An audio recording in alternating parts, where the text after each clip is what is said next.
Good morning from a frozen New York City. I'm here actually about to go get ready to attend my second day of trial for the Alexander brothers. I made it yesterday. First time I've been in the courtroom, of course, been reviewing transcripts and evaluating some of the media coverage. Thought I'd just offer some of my thoughts on the trial, what transpired yesterday, and the general feeling. First of all, there are so many lawyers between Paul, Oren, and Alone, each with their own legal defense team, of course, working in coordination. Anytime there's a sidebar, it feels like an NFL timeout with about 8 to 10 people running to the side to talk with the judge. So that's definitely noteworthy. It's hard to actually understate how involved that process feels. Second of all, there's a lot of noise and attention about the testimony from 17-year-old girl who alleges that she was raped or by Alone Alexander in Aspen.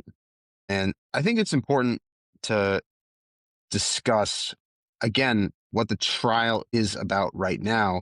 The trial is not about a statutory R word. There's a text message from Alone to Oren the next day saying, I just took down a 17-year-old. That's not the part that's on trial. They're on trial in a federal sex trafficking.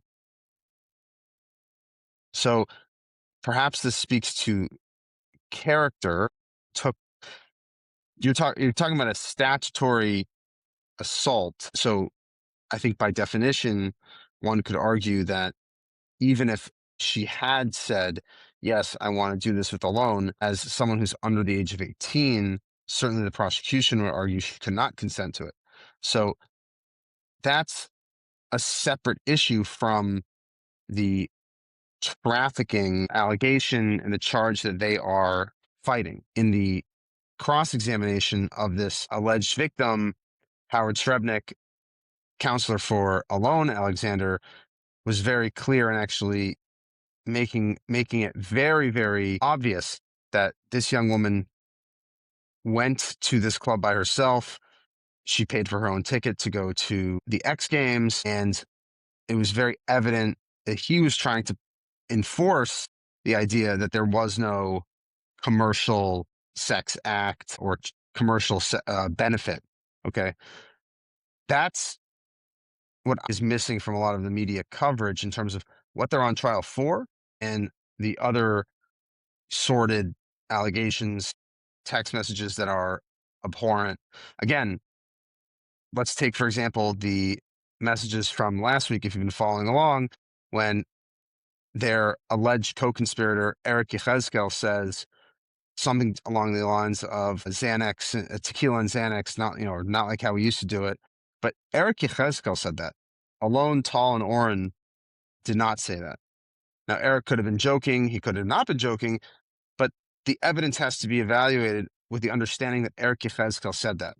Of course, leading with that in the title, and then most people, if they're just browsing on social media, aren't actually looking to see who said what, right? So that's where it gets to be obscene. If you were to ask the average person on the street, a lot of people think that Oren, Alone, and Tall Alexander are being tried for 50 to 60 R words. That's not what they are on trial for. They're on trial for sex trafficking. That was the big screaming headline. We saw it with the Diddy case as well.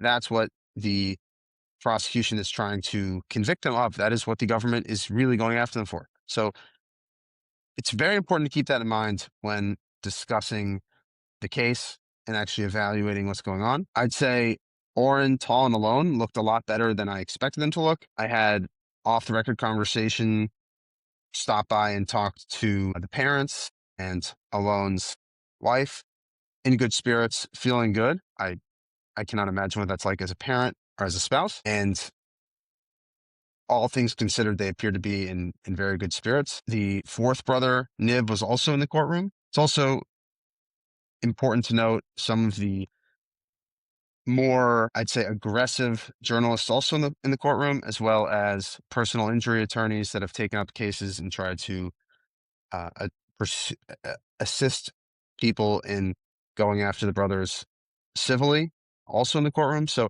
it makes for a very interesting dynamic between the family and others. The other thing it's very challenging, especially with this case from Aspen, is there's a window that opened up for people that were minors that were victims of sex crimes, and it extended the statute of limitations. That window then closed. It makes the discussion of these cases also quite difficult because you're going back and talking about an incident that happened 10 years ago or more. And that's very evident when discussing some of the details. It makes the testimony and the cross examination all that more challenging because you're asking people to draw on specific facts and they remember certain things particularly well and other things they don't remember at all. So the young woman who testified yesterday, she remembers what happened to her allegedly, but she doesn't remember when she showed up in Aspen or what she did the day before or what she did the day after, other than going to a Chainsmokers concert. And I should say, actually, the day before, she remembers getting rejected from a weed dispensary, but she remembers having a vodka cocktail in her hotel before she went out to the bar, but she doesn't remember where they got the vodka from. Again, not necessarily disqualifying, but it goes to show why statute of limitations do exist, because it is very, very challenging in evaluating testimony and the credibility of testimony to have a sound opinion when everyone involved is trying to remember details from about a decade ago. That's a challenge, and that is why statute of limitations traditionally do exist. This is just a few thoughts from my first day there. I will put up more thoughts, video like this, perhaps better lighting. If it's not so freezing, perhaps I'll do it outside. As always, if you could just like, subscribe, share this with your friends. Any questions, put them in the comments. Be more than happy to address them and continue to cover. The exclusive goal of my coverage is to provide the facts straight down the middle. People can evaluate